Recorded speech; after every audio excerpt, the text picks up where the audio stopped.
நிறைய குடும்பத்துல இந்த உச்ச கட்ட அப்பா ஒரு கோபம் வரும் பாருங்க, பயங்கரமா கோவம். அம்மாவோ அல்லது அப்பாவோ அந்த கோவத்துக்கு ஒரு பெரிய பொறுப்பாளரா இருப்பாங்க.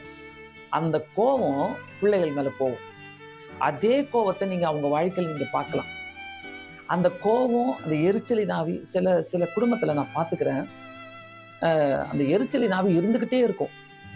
இருந்துகிட்டே இருக்கும். அம்மாகிட்டயோ அல்லது அப்பாகிட்டயோ அது எதுக்கெடுத்தாலும் எரிஞ்சு விழுவாங்க. எதுக்கெடுத்தாலும் கோவம் வரும். எத பார்த்தாலும் பிடிக்காது. எதுக்கெடுத்தாலும் ஒரு தேவையில்லாத ஒரு எரிச்சல் வந்துகிட்டே இருக்கும்.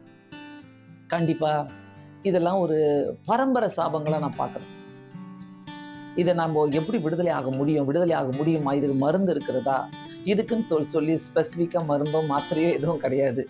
ஆனா, கண்டிப்பா நம்ம உட்கார்ந்து சிந்திச்சு, ஆண்டவரே இந்த மாரி எரிச்சலின் ஆவியிலிருந்து நான் எப்படி வெளிய வர முடியும்? இந்த